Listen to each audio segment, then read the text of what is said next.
It's perfect.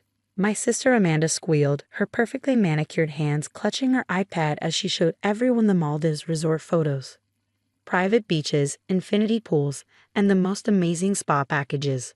I leaned forward from my corner of our parents' living room, trying to catch a glimpse of these supposedly amazing vacation plans. It was our monthly family dinner, and somehow I ended up perched on the old ottoman while everyone else sprawled comfortably on the plush sofas. Look at these villa options, Amanda continued, practically bouncing with excitement. They're running a special on their luxury family package. My name is Olivia, and at 32, I was used to being the family afterthought. While Amanda, my younger sister by 2 years, had always been the golden child, I was the reliable one. The responsible one. The boring one, according to Amanda. It's a bit pricey, Mom mused, but I could see her resolve weakening as Amanda flipped to another photo of crystal-clear waters and overwater bungalows. That's where you come in, Liv. Amanda turned to me with that smile I knew too well. The one that meant she wanted something. Since you're so good with the kids. I felt my stomach drop. Of course, I should have seen this coming. We thought you could watch Emma and Lucas while we enjoy the resort, she continued smoothly. They love their Aunt Liv, and you're not really the resort type anyway. 4-year-old Emma and 6-year-old Lucas were adorable. But they were also a handful, and more importantly, I was tired of being volunteered for things without anyone bothering to ask me first. The resort has a kids club, I pointed out, trying to keep my voice neutral. And what about James? I asked, referring to her husband. Amanda waved her hand dismissively. James deserves a break too. He works so hard, and the kids can be challenging. Besides, you love spending time with them. We'll pay for your flight and room, Dad added, as if that made it better. There's a lovely standard room in the main building, away from the beach. Perfect for keeping the kids entertained. I sat there, letting their words wash over me as they continued planning. The luxury villa would be split between Amanda, James, and our parents. They'd enjoy the private pool, the spa treatments, the gourmet restaurants. Meanwhile, I'd be stuck in a basic room with 2 energetic kids, probably surviving on room service and Cartoon Networks. It's all inclusive, Mom added brightly, so you won't have to worry about food for the kids. And we'll only need you to wash them during the day, Amanda said, as if she was doing me a favor. Maybe some evenings when we have the adults-only excursions planned. Oh, and during our sunset cruise. You don't mind, right? I thought about my own vacation days, carefully saved up over the past year, about the photography tours I'd been researching, the solo trips I dreamed of taking. But as usual, my plans didn't factor into their equations. Of course she doesn't mind, Mom answered for me. Olivia's always been so good with children. It's not like she has other plans. That's when something inside me snapped. Years of being taken for granted, of having my time and interests dismissed, crystallized into a moment of perfect clarity. Sure, I said, surprising myself with how calm I sounded. I'd love to help. Amanda beamed, already turning back to the resort website. Perfect. I'll book everything tonight. The special rate expires soon, and we need to secure the luxury villa. I watched as they huddled around the iPad, discussing spa packages and diving excursions, none of them noticing my slight smile. They had no idea that I'd spent the last 5 years working as a travel consultant, specializing in luxury resorts, or that the boring job they never asked about had given me connections at some of the world's finest hotels, including, as it happened, this particular resort in the Maldives. As I drove home that evening, my phone buzzed with a group text from Amanda. Booked. Get ready for the trip of a lifetime. I smiled, pulling up my work email. It was time to make some calls of my own. After all, they wanted my help with their dream vacation. Who was I to refuse? The next 6 weeks were a masterclass in watching my family plan a vacation around my assumed servitude. Amanda sent daily updates about the spa treatments she booked, the sunset cruises she was planning, and detailed schedules of when they'd need me to watch the kids. Look what I got for our beach day. She texted one morning, sending a photo of an expensive designer swimsuit. Don't worry, I didn't get you one since you'll be at the kids' pool anyway. I responded with appropriate enthusiasm while quietly making my own arrangements. My industry contact at the resort, Marcus, had been particularly helpful when I explained the situation. The luxury villa booking. That wouldn't happen to be under Anderson, would it? He asked during our call. The one with the special requests for daily champagne service and private beach dining. That's them, I confirmed. Interesting, he mused. You know, as a preferred partner, you have quite a bit of booking authority here. 2 days before the trip, Amanda called with last-minute instructions. I've packed Emma's favorite snacks in a separate bag. She only eats the organic stuff, and you'll need to cut everything into stars or hearts. Oh, and Lucas needs his special pillow for naps. Don't forget he won't sleep without his white noise machine. Got it, I said, making imaginary notes. Anything else? Just remember we have the sunset cruise on the 2nd day, the couple's massage on the 3rd, and the private beach dinner on the 4th. You'll have the kids for all of those. Of course, I replied, I'm sure we'll manage. The morning of the trip arrived bright and early. I met my family at the airport, watching as they checked in with their luxury resort booking confirmation codes. Miss Anderson. The airline attendant looked at me. I see you're booked in first class.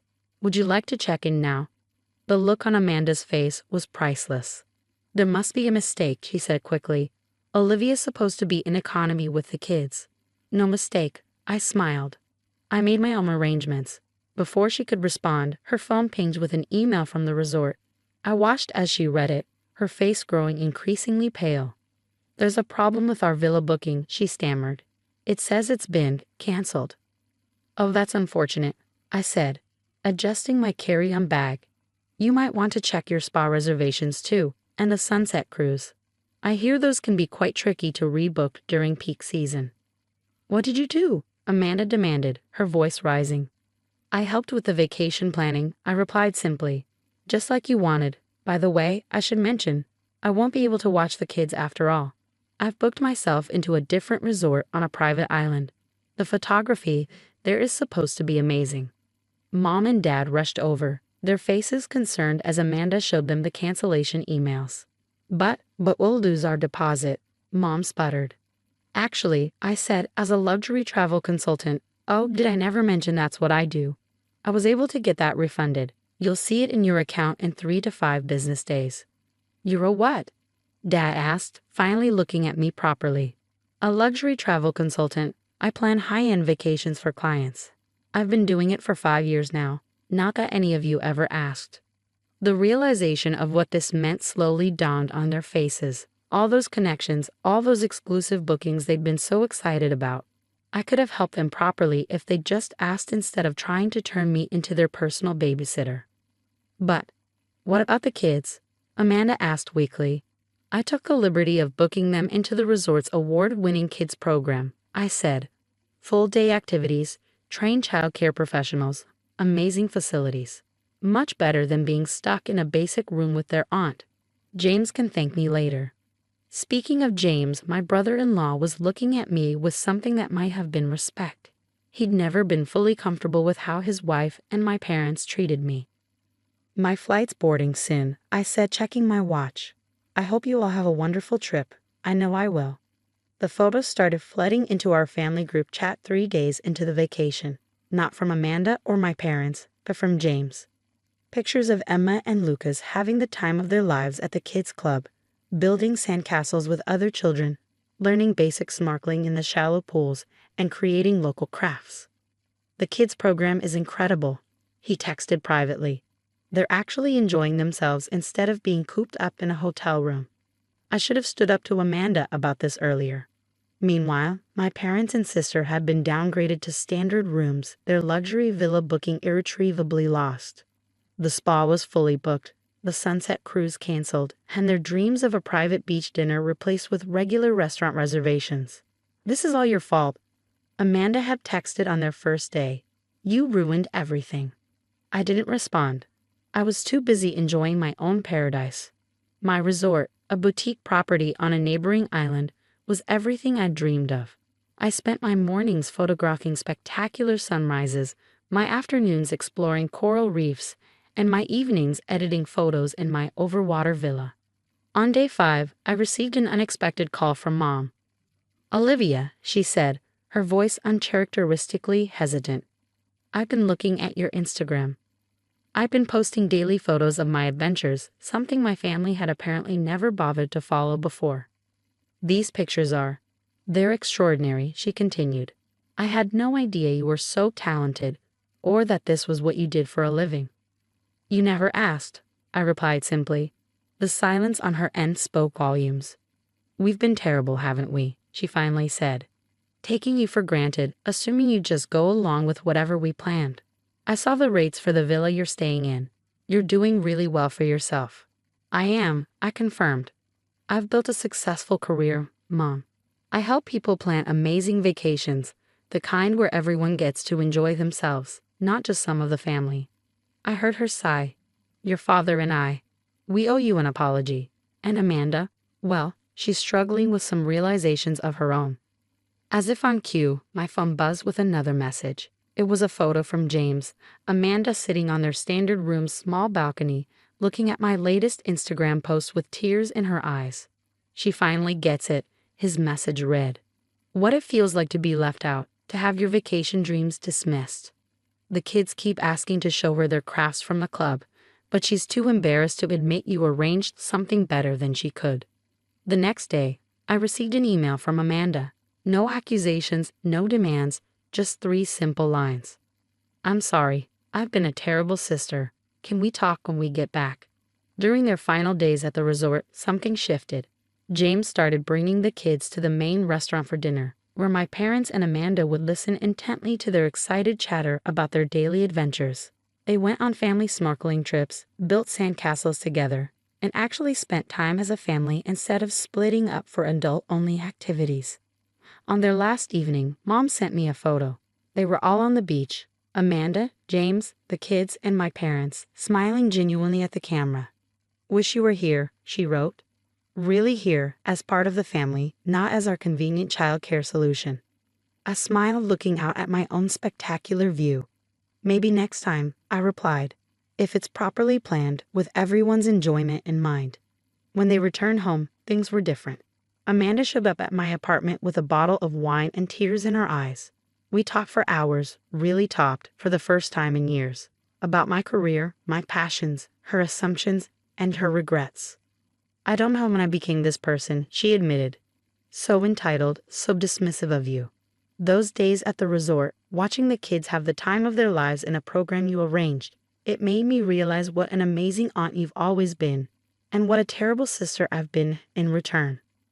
6 months later, we were all sitting in my living room, planning another family vacation. This time, everyone's preferences were considered, activities were planned together, and most importantly, no one was taken for granted. "We were thinking Hawaii," Mom said, showing me the resorts she'd researched. "But we wanted your professional opinion first, for all of us to enjoy together." I smiled, pulling out my laptop. "Let me show you what I can arrange." Sometimes it takes a dramatic gesture to change long-established family dynamics. But as I sat there, helping my family plan a vacation we would all enjoy together, I knew the lesson had finally been learned.